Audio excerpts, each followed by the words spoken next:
It's the 38th episode of the second season of the Exit Philosophy podcast. Rich Griffin, Scott MacArthur with you on Friday, September the 27th of 2024. The Toronto Blue Jays and the Miami Marlins. I'm putting on my metaphorical seatbelt to buckle in for the big three games coming this weekend. No, I'm not. The Blue Jays and Marlins, though, will wrap up their respective regular seasons in Toronto this weekend. There are plenty of exciting playoff scenarios that are playing out in both leagues. Jockeying for position. There's a whole New York Mets, Atlanta Braves deal that's tied to a hurricane that's wiping through Georgia as we speak. We will get to all of that, and we'll have an announcement to share with you toward the end of our broadcast today. But Griff, this is a great time of year, right? For the diehard sports fans who really don't discriminate and who love everything. You've got baseball's playoffs just around the corner. The NFL is almost a month in. You've got the NHL in preseason action and the NBA training camps just around the corner. October's a few days away. It's a good time of year to be a sports fan. And don't forget the President's Cup at Royal Montreal. Wait. You know, that's an international sports event that the world is now trailing 0-5. So I think that was expected. But it is still a major event and still a part of the sports landscape from this time of season. So it's great. I don't even know what we should hone in on with the Toronto Blue Jays that we haven't at least broached. There's nothing that they're going to learn over the next three games as the season closes out that will significantly affect next season. I know that there have been some roster moves to get some relievers who've been acquired on waivers or otherwise up onto the main roster to sneak them an inning or two here and there to get them a look at the big league level, Griff. And I don't know what that can do because it's just such a small sample size. I don't know what that can do to influence how the team will approach the upcoming offseason. But outside of that, it's just about playing out the string. Yeah, I mean, the Jays are locked in pretty much to 23rd or 24th best record. They're not going to reach 80 wins. They're not going to lose 90 games.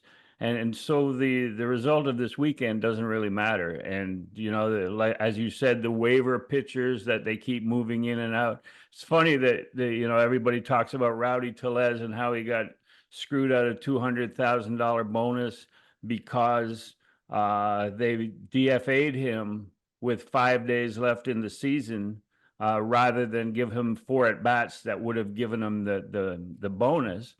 But then I look at Zach Pop, who got sent down to AAA, and the AAA season was over, so he goes home. He might still be in the GTA, who knows? But he was a few days short of a full 172 days of service, cumulative for his career, because he hasn't really spent full seasons in the majors. But you add up the time, and so he's at 2 years and 164 days, and 172 makes a full season. So they sent Zach Pop to the minors until April 30th.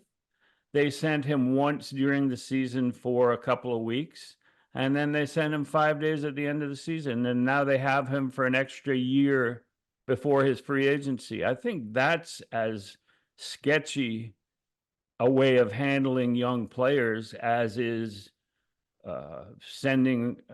DFAing Rowdy Tellez, who wasn't going to be a part of their future next year. He was a free agent at the end of the season. I don't like it because you sign a guy in good faith with a bonus like that, and he comes close and deserves to be in the lineup.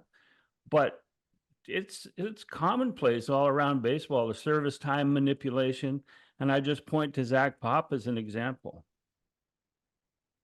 Fair points all around, Griff, and this is going to sound facetious, and it probably is, but also there's a significant part of me now that believes it'll actually play out this way, so I'll say it anyway. These guys are wise to concern themselves with the service time of a reliever who won't be a free agent for 4 or 5 more off seasons, because this front office is quite likely to be here then. Right? So, hey, got to plan long term. Got to plan long term. But you, The Tellez thing plays into the reputation of the Pittsburgh Pirates as a grotesquely cheap organization. playing out of one of the greatest stadiums in baseball, that should Right. be a revenue producer even in a smaller market. So, and I think that it's noticed by free agents all around baseball. It's noticed by everyone in the current Pirates clubhouse. So it's not a good, you may save $200,000, but it's not a good look, and it's not, I believe, good for the future of the franchise.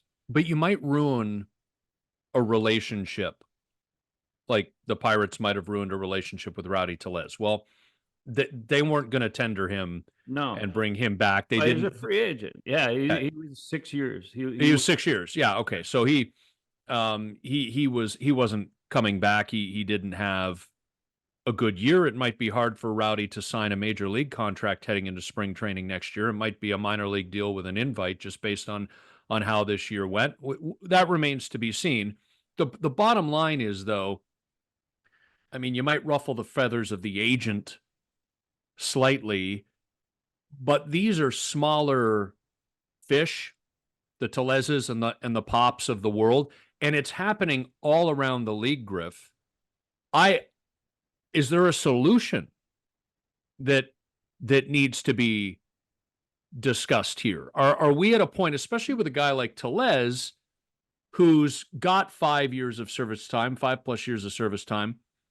Is there a way to negotiate that at a certain point, and it's relatively soon in your career, maybe even arguably in baseball parlance, well, you're still pre-arbitration eligible, i.e. you've got 2 years of service time, maybe even just 1 year of service time, where your assigned number is what you make that year regardless of where you play, so that you don't have to negotiate bonuses for this, bonuses for that, and then have your head chopped off with 7 days left in the regular season. To guarantee money. As I speak it out, 1 year is a little too soon, maybe even 2, but maybe into your arbitration eligibility, none of this should be two-way.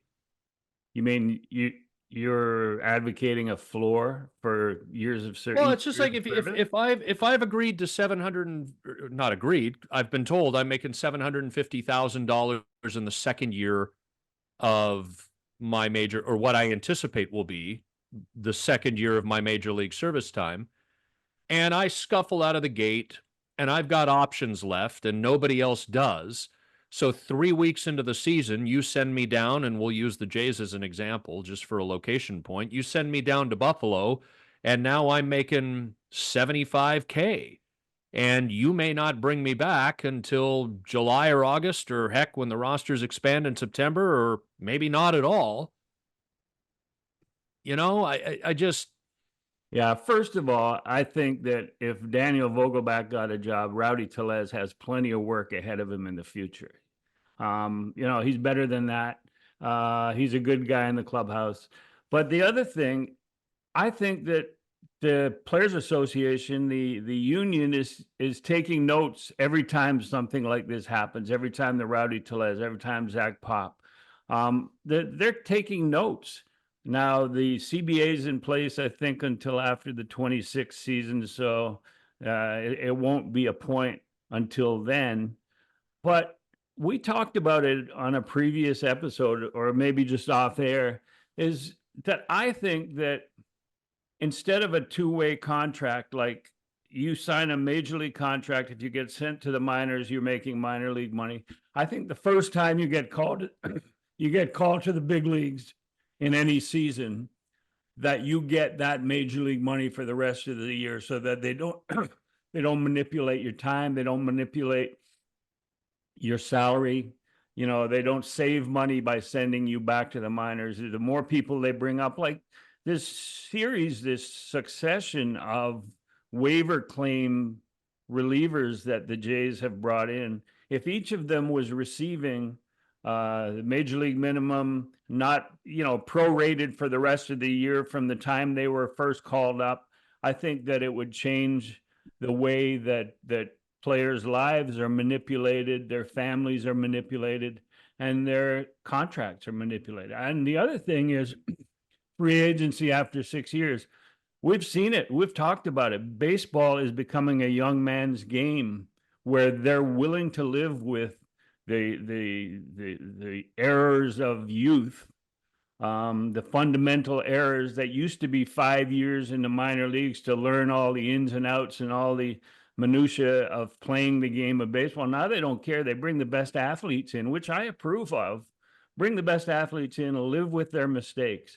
But that renders free agency as we know it, 6-year free agency, as not being the financial bonanza that you think it is as a free agent player. And that's why you're seeing guys waiting until February to sign, because it's not the money that they thought they were going to be getting as a free agent. But when you're in your 30s, 32 to 35, which is the sweet spot of free agency, of 6-year free agency, it used to be you were considered just reaching and past your prime at 32. 28 to 32 was your prime. But now it's a young man's game, and all the money is going to lock younger guys up for 10 years. If you're reaching free agency as a 6-year player, it means that you're not quite at that elite level unless you're like Juan Soto or looking for a contract that is Ohtani-like. But for the most part, they need to make a change in the free agency qualification, the accumulation of days, all of it has to be looked at again. I mean, you look at NHL, like if you're a free agent and 33 years old, that's not good, right? Griff, before the lockout that shut everything down in 2004, 2005. So we're not going back that far. Actually, we're going back further than probably you or me would like to admit at this point in our lives. We're going back more than 20 years now. Hard to believe. You didn't hit unrestricted free agency in the National Hockey League until you were 31. It didn't matter when you broke in. You didn't hit unrestricted free agency until you were 31 years old. And in that CBA, it actually dropped from 32 to 31. Yeah. So at one point, little more than a quarter of a century ago, it was 32 years old. In baseball, and we've hashed this out before, I think what happened was these owners got spend happy on players who had been excellent through their 20s and then got burned signing these guys to monstrous, more term than dollar, but monstrous term deals in their early 30s. And now I've got Albert Pujols as an angel being a good player in the early part of that contract, a not so good player in the back half of that contract, and I'm locked into him until he's 40 as he regresses. Prince Fielder, I always thought it was Prince Fielder's lower body that was going to fall apart on him in his early 30s because he was a huskier guy. Turned out it was a very unfortunate neck injury that forced him to retire. But the same thing can be said for the Detroit Tigers, who actually ended up trading him to Texas. And even Miguel Cabrera, first ballot Hall of Famer in 4 years from now, his final 3 years in Detroit on a monster term contract as he rode into his early 40s were no good. And so those deals aren't going to happen anymore. They might happen in 5 or 6 year blocks, George Springer, but not 9, 10, or 11-year blocks. And so we have to make sure that the younger players are getting the term and the dollar that they deserve as they're in their prime. Well, at some point, for instance, George Springer, I think that the Blue Jays were able to sign Springer to the contract they did because they understood that by adding, say, a couple of years at the end, a couple of years of term at the end, that it kept the average annual value, the AAV, in line with what other teams were offering. And I think the understanding is with a lot of the contracts, Miguel Cabrera, that sort of thing, that you give them a couple of extra years for the same amount of money, and you're going to end up having to eat it. Pujols in Anaheim.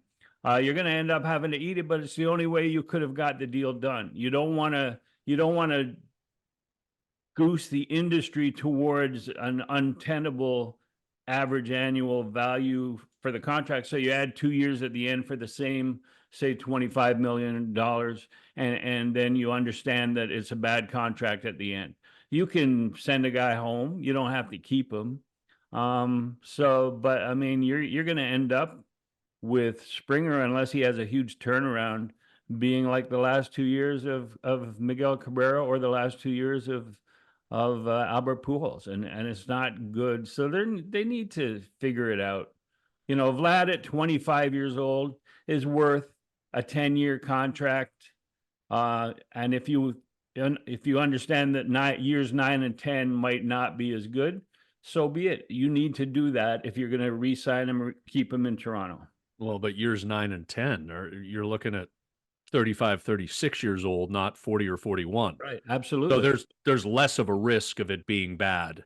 And I remember when Ned Colletti, who was the assistant GM of the San Francisco Giants, when they were negotiating with Barry Bonds when he was 38, and he wanted 4 years till he was 42. And so there was a study back through the history of the game, and the drop off for guys 39, 40 was incredible that Ned showed me at the time. But the X factor was the fact that steroids were keeping older players able to work out harder and stay healthy. And that was the X factor, but it doesn't exist anymore. So now, I mean, I say it doesn't exist anymore. Maybe I'm naive about that, but it's a lot harder to cheat like that. And so I think that definitely 35, 36, especially 39, 40 are going to be write-off years. Well, and Jose Bautista is a great example, Griff, because when Shapiro and Atkins took over, you and I and many others were there in spring training 2016 when Jose came out to speak to the media and had a binder full of information about Rogers' stock and the value that the Toronto Blue Jays had contributed to that, and he was prepared. He was prepared, but like I was going to say, Josh Donaldson was the Blue Jays' best player at the time, but like Jose had a very positive effect on the Blue Jays for more than a half decade by that point. And he said, look, I want a contract extension more or less. And I know Jose would dispute this, but there were reports that it was 5 years and $150 million. Well, he was locked in for 2016. An extension would have taken him through 17, 18, 19, 20, 21. Yeah. 5 and 150. 17, he fell off a cliff. And 18, I think he played for 3 of the 5 teams in the National League East and ended up retiring after the 2018 season when he had a cup of coffee with the Braves, and because Alex Anthopoulos threw him a bone, and he was with the Mets for a bit and the Phillies. Imagine having signed Jose to that 5-year, $150 million extension, right? Yeah, and he was in the late 30s. It's turning out that the only time, and that's why teams are locking up their young players early and buying out several years of free agency, and many times more than several years, like 5, 6, 7 years, is because you're getting the best performance. You're paying for their best performance, and to pay Jose Bautista at that time in 2016, 2017 for what he had already done. You already had what he had already done. You don't need to pay him for that. You're paying him for the future. The only teams that should be paying players for what they've done are the teams that they've played with. And like if you're a 3, 4, or 5 year guy, arbitration eligible, that's when you negotiate with a guy. Anyone who's turned 30 or 31 is not going to get that 8, 9, 10-year deal. They'll be lucky to get 4 or 5. You want the stadium to be renamed. Yeah, I think that they've got a lot of negative publicity pending for the entire winter. They being Rogers, or they being Rogers, and they being Mark Shapiro, they being Ross Atkins. But the whole conglomerate of what has now become one blob of sporting presence in the GTA. How about just to curry a little PR favor, rename the stadium the Sky Dome at Rogers Center? I mean, there's Oriole Park at Camden Yards. Everybody calls it Camden Yards. Everybody still calls it, there's a lot of people I know still call it Sky Dome and refuse to call. Now, if it officially became the Sky Dome at Rogers Center, I think that they could buy a little bit of goodwill.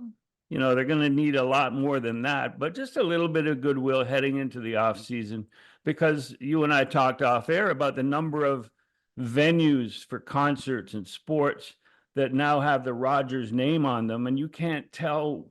You're almost saying which Rogers place, which Rogers Center, which Rogers Stadium. But the Sky Dome at Rogers Center to me would be an easy fix. They've got the market cornered. They've got Rogers Arena in Vancouver, Rogers Place in Edmonton, Rogers Center in Toronto. Rogers Stadium is apparently going to be this concert venue going up at the old Downsview Airport. What else am I missing? There's I'm sure there are. There's so many. Didn't the tennis center used to be Rogers Tennis Center? Like, what are they going to put after the Rogers at this point, Griff? Yeah, they've taken Place Arena, Center, and like, I mean, anyway, whatever. Sky Dome at Rogers Center. Take down the Ted Rogers statue and put up Joe Carter swinging the bat, Delgado swinging the bat, Roy Halladay pitching, Dave Steve. Just put up some statues. But Griff is, I'm with you on that. And rename the stadium. I think there needs to be, and I know a couple of alumni who feel that the team just does not tap into the alumni enough. Now, there are others who may disagree with that. I'm just saying, I know a couple of alumni who say, and somebody might say, well, Edwin Encarnacion's been in the dugout. I said enough. They don't do it enough. Not that they don't do it at all, that they don't do it enough. Yeah, I remember when we were playing, when I was working there, when we were playing in Buffalo, and the news came out that Pat Henkin was being let go as an advisor to the president. And you're going like, what? Why? Somebody asked me, costing to have Pat Henkin's name in the media guide online as an employee and have him come to spring training for 2 weeks and talk to the kids. I talked to Chad Green the other day and did a feature in griffstopitch.com yesterday or the day before. And I said, and I was talking to Pat Henkin, who won the Cy Young in 1996. And he looked at me like I had two heads. He said, yeah, I know that. Like, these guys have a certain panache, a recognition, and they're associated with the franchise. It can't hurt. I don't know why they don't do it more and continue with your. Well, because Victor Martinez, who they know from Cleveland, right, when he was a young player. I mean, we always hire our trusted friends, or I'm not slagging on them for that, but there's this disconnect. Yeah. And well, I thought it was cool the other day when I was at the Futures Showcase, which is a great annual event for young 16 to 18-year-old kids across the country at Rogers Center. And the opposing managers for the All-Star game on the final day were Edwin in one dugout and Jose Bautista in the other. And just it was almost like the Ted Williams appearance at Fenway Park at the All-Star game, with all the kids coming up to Edwin and Jose and like to look in their eyes and wanting an autograph and a selfie. It was great. And it doesn't cost that much. And keep in mind, I mean, those kids would have been what, 11? Well, in 2015? Yeah, like, so that's the wheelhouse. They were all between 2006 and 2009, which really is crazy. Okay, so Matt might have been 9, but that's the wheelhouse of sports fandom. For sure, because there's two separate fan bases, in my opinion, one that remembers the 92-93 World Series, and that's their wheelhouse. And there's one that remembers 2015, 2016, not quite getting to the World Series, but it's a different generation.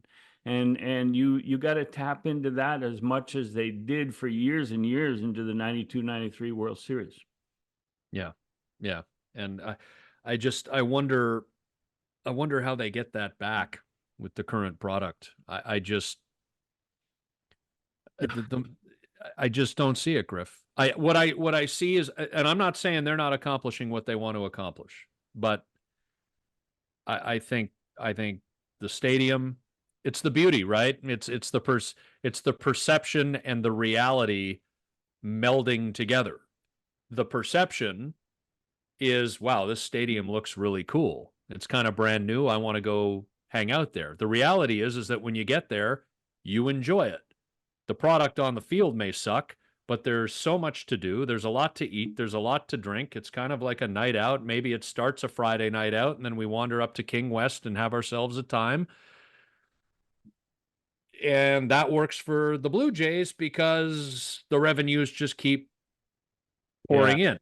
I mean, we talked about it halfway through the season about what happens when people stop physically going to the games, and they keep announcing 29 to 37,000 people per game. Tickets bought, right?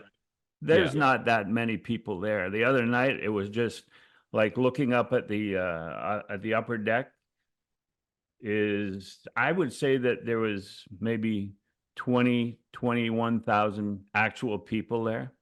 Now, I didn't count everybody in the standing drinking area, but I don't think that makes a huge difference in my estimate.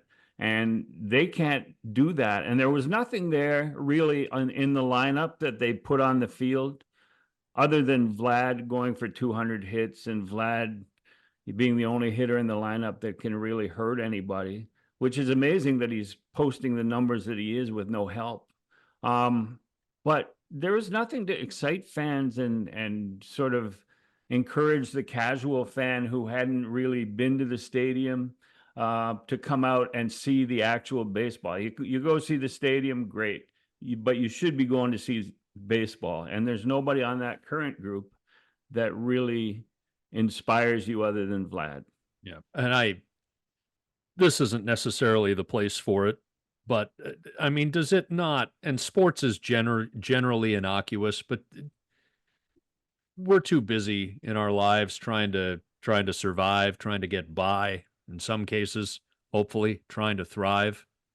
But does it not tweak any element of concern in our own minds that a massive conglomerate, a massive corporation just has its name on everything? I mean, what does that tell you about the society in which we live?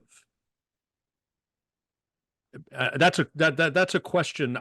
That's not a question I'm asking you to answer here, Griff.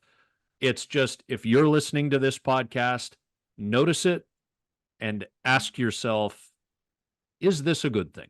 Well, the concern that we voiced last week is if the tide goes out on the most important franchise, on the Leafs, now that they're 75% owned by the team that owns 100% of the Blue Jays, how does that affect what goes on with the baseball franchise? I mean, I think it will affect it in a huge way. I think that they'll borrow from Peter to pay Paul only if Paul is the Leafs.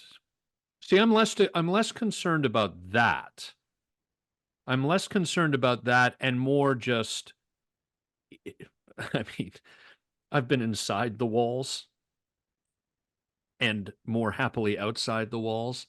The ethos is obvious and the results manifest. So is that a company that creates, or is that a company that acquires? And once it acquires something, what does that company do with what it acquired? Does it improve it? Does it make it worse? That's one thing. And the second thing is, it's just all about revenue generation. The National Hockey League has the firmest and hardest cap of the four major North American professional sports. So we could sit here and say, well, the Blue Jays should be spending $260 million instead of $230 million.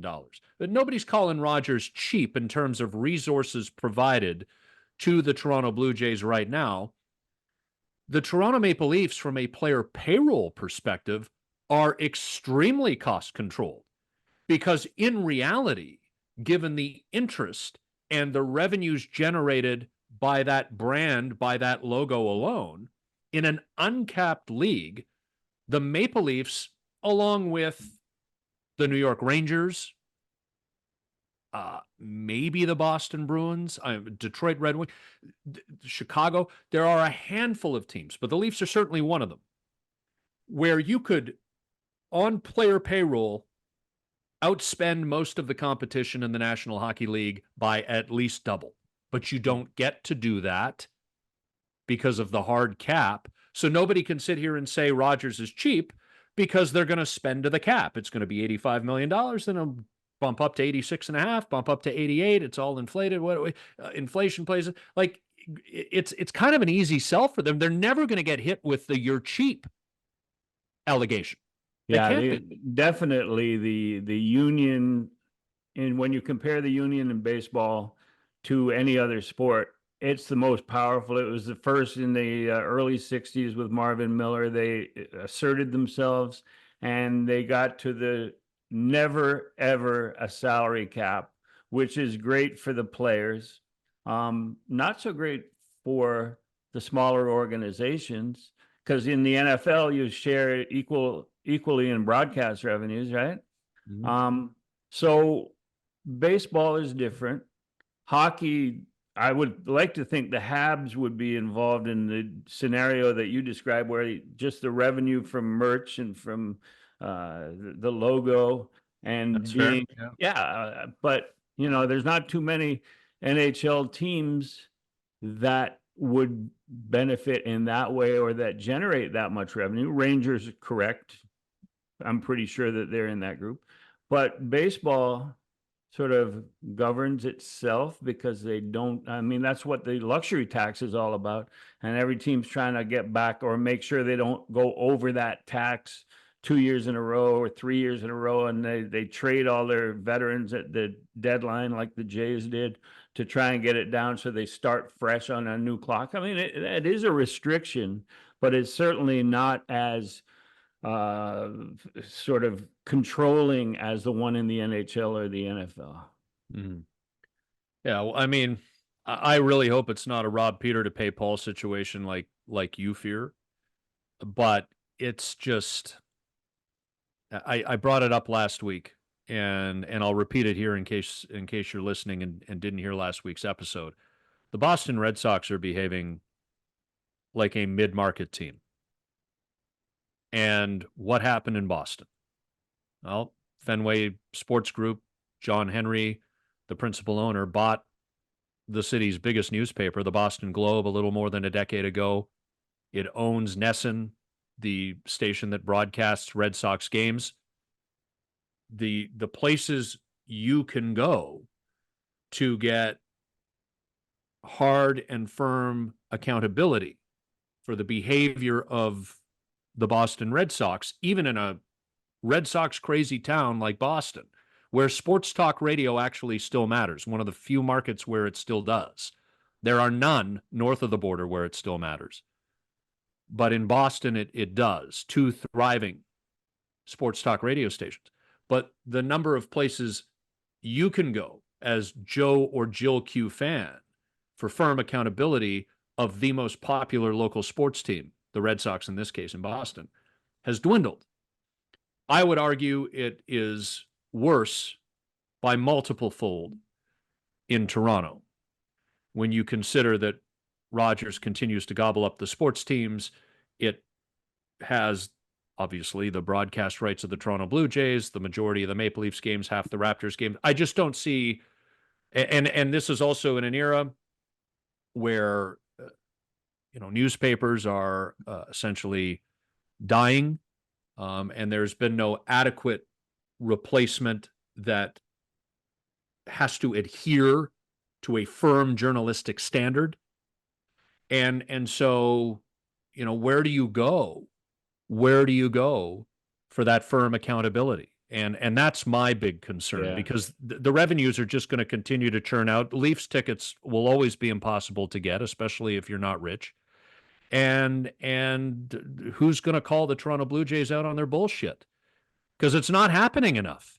It just isn't. There are people who are doing it, but it's not happening enough. Anybody who's okay with the way this season has gone, the general vibe around that team, what happened last October, you're just a blind apologist at this point. It's gross. It'll be interesting to see the separation, if there is any, of analysis from the people at Sportsnet, the commentators at Sportsnet, the TV people, and the people with Bell at TSN, because Bell is no longer part of the ownership and Sportsnet 75%. So do they become apologists, and the guys at TSN get to say what they think more? I don't know. I believe that could happen, you know? Well, that there's a possibility there, but then that also may come down to each individual that you're talking about. Because if I'm somebody who may be eyeing an opportunity at Rogers or with an NHL team or an MLB team, you know, whatever, I may want to just sort of tighten up and just say what I got to say, but take it no further, right? So it depends. I mean, the first step that we saw was the Ron McLean interview with Edward Rogers and Staffieri, and like, if that's going to be the case of hard-hitting journalism from the Sportsnet side, then we're in trouble. But that's all in-house, right? Yeah, well, that's what I'm saying. Yeah. And the thing is, Griff, you know, you and I sit here, and a lot of the people we know would sit there and see that it's in-house. But that doesn't mean that a significant portion of the fan base, because people have lives, they cheer for their teams. It's not a matter of intelligence. It's just a matter of the degree to which you're honed in and tuned in on these things. A lot of people may not know that Ron McLean is a Sportsnet guy, because Ron McLean's been a CBC guy for my whole life, right? And on Saturday nights, I watch Hockey Night in Canada, and it's on CBC, even though there's a lot of Sportsnet mentions, but I just kind of come and go. I don't really pay attention to that. So a lot of people just may not know those dynamics. They just be sort of insidiously slide in. Life is so busy, and as I said earlier, we're all just trying to survive and hopefully in a lot of cases thrive, but I think we just gotta pay attention, because sports, it's innocuous relative to real world stuff.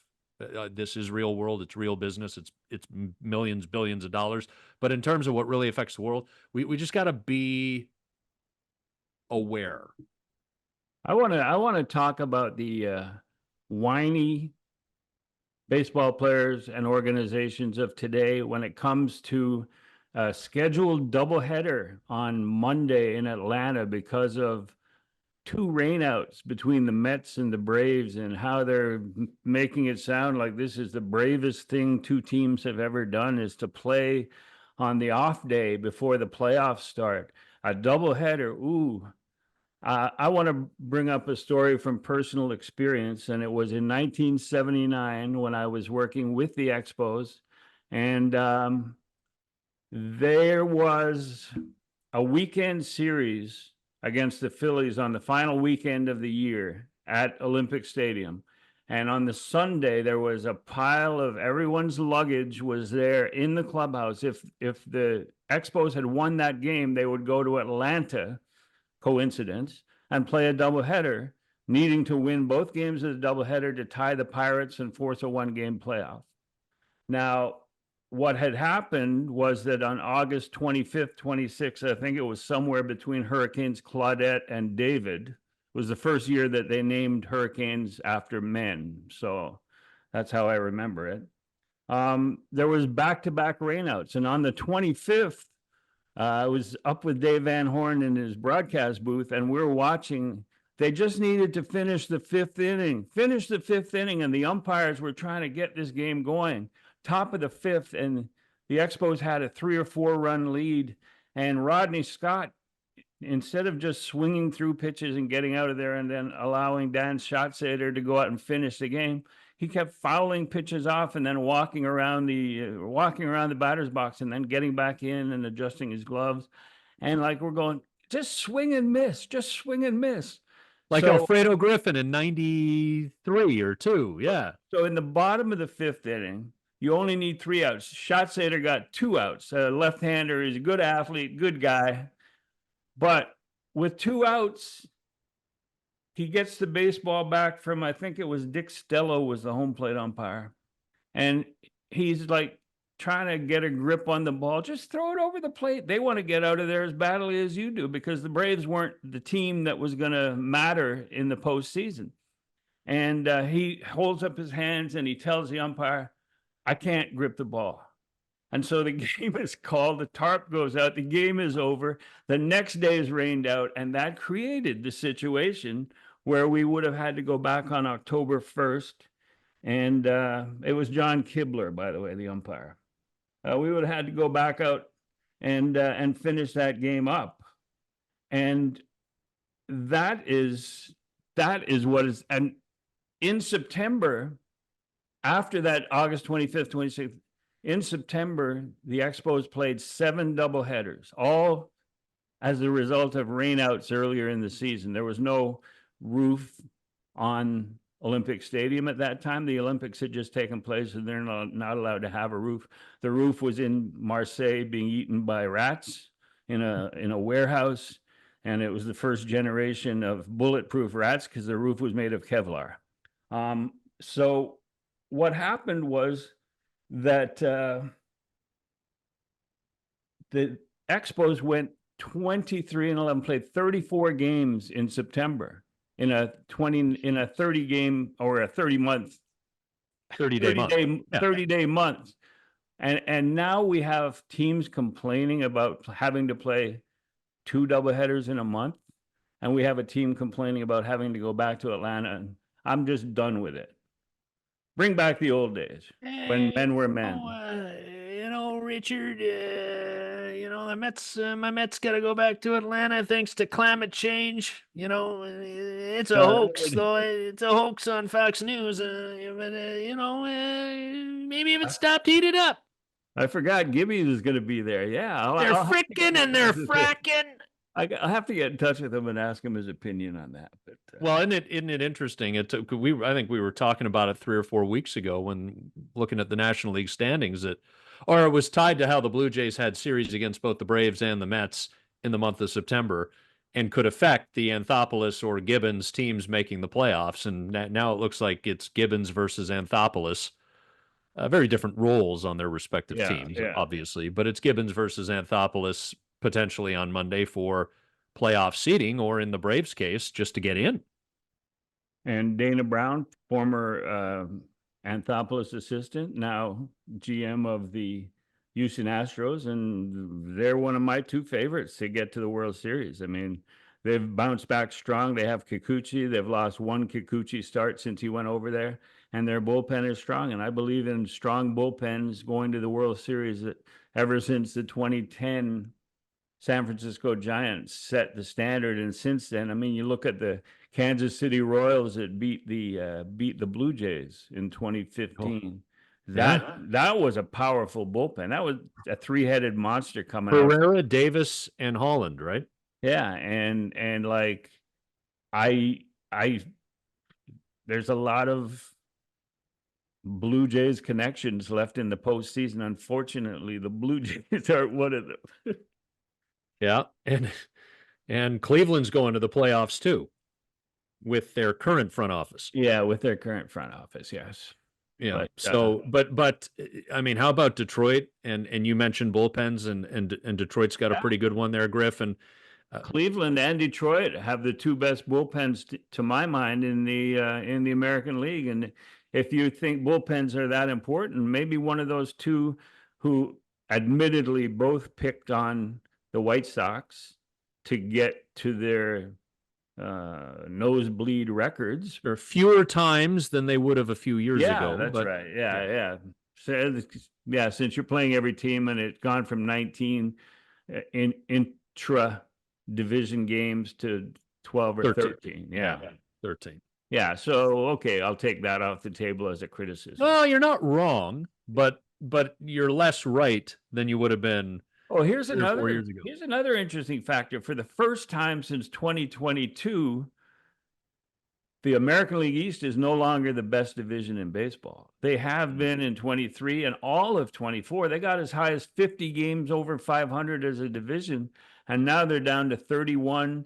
And the National League West, with 3 teams that are strong, they are at 32 games over 500. So it may not end up that way. It may go back to the AL East, but the way that the Jays and the Rays are struggling down the stretch. It's interesting that division has been 19 games under 500, the AL East, since the middle of July. And shout out to Tim Leeper, the third base coach of the San Diego Padres. The Padres look like, and the doubleheader on Monday could affect this if the Padres don't have a good weekend. But the Padres look like they will be the top wildcard team and therefore play the 4-5 best of 3 in the National League at home. It's been a really nice season for them, Griff. And you think about their owner passing away, the grandson, Peter Seidler, the grandson of legendary Dodgers owner Walter O'Malley, obviously on the maternal side of that family with the different last name. But he passed away in his early 60s of cancer, was committed to spending, did so for years, wanted to make the Padres behave like they were a big market team rather than the mid-market that they are. San Diego, a great place to live and to work. And so it's got a nice vibe to it that they've had a nice year, and maybe they've got a shot with a pretty good bullpen in the playoffs. And a shout out to Oakland A's fans. Yes. 47,000 strong on the final day of the franchise. And it just brought me back to being at the sort of death watch of the Expos in 2003, the final day of that season. But, it was too little too late by the A's fan. And there's just not enough revenue to match any of the other big franchises. So it was inevitable. And like going to Sacramento for a year, I'm not sure whether that was necessary. But then Las Vegas seemed inevitable as being the new home of the A's. And that's, in fact, why I'm wearing my Oakville A's, as a tribute to the fans that are now have to go across the bridge to see their Major League Baseball. So it's not a disaster for baseball fans in the Bay Area, but it is for those fans that were part of the last franchise to win 3 World Series in a row, 72, 73, 74 at the Coliseum. I was there for World Series in 78, 79, and 90. And, the Bash brothers and Tony La Russa and Ricky Henderson, Dave Stewart, they were there to throw out the first ball, those last 2 guys, and well-deserved. But it just wasn't going to work unless they built that stadium in downtown Oakland. I think there was an idea for a floating stadium or whatever. But well, there were 5 different proposals. So the owner is John Fisher, who is the son of the founder of the Gap. So look, I mean, you can't control who spawned you, but here's another guy born into money who's a complete asshole and isn't willing enough to part with enough of the money to. It wanted a fully publicly funded stadium, city of Oakland. It's a challenge politically, but there were so many different stops and starts with so many stadium options that nothing ever got off the ground. And let's keep in mind, Griff, they're going to Sacramento for 3 years. John Fisher does not have a deal done with Las Vegas. He's got an approval by MLB owners to move the franchise to Vegas. He does not have a stadium deal done with Vegas. And there are people who have covered him and who feel they know him well enough that, well, they think it is likely that Vegas ultimately happens, that if there is a human who could screw this up, it would be John Fisher. Yeah, and that statement he sent out was so much BS to that We tried our best. yeah, well, I wish I could talk years, to each of you one-on-one. 18 years we've been trying to win a championship here, and he even mentioned Moneyball as one of the highlights of his tenure there. Like, Moneyball is the opposite of what he's saying. We've tried to win they were just trying to win enough games to be competitive while not spending any money. And that We bought the team in 2005. Moneyball was the onset was the early 2000s. Yeah. Like, dude, you didn't even own the team when Hudson, Mulder, and Zito started. You know, anyway, I mentioned my Oakville A's, and you know that I've managed and coached in the Oakville system, Oakville A's, for years and years. So there was this one time that I was coming back from a West Coast trip, and for the squeeze play, I had a verbal sign. Like, I would yell from the third base coaching box, "Let's go Oakville, let's go Oakville, let's go A's." And the batter would have to step out and tap his helmet to say that he got the sign. And I'm no safety squeeze guy. I'm a suicide squeeze guy all the way. So if my guy is coming, you better know that you're bunting, because that's the deal. He's coming, you miss, he's out. That's the way we play Oakville A's ball.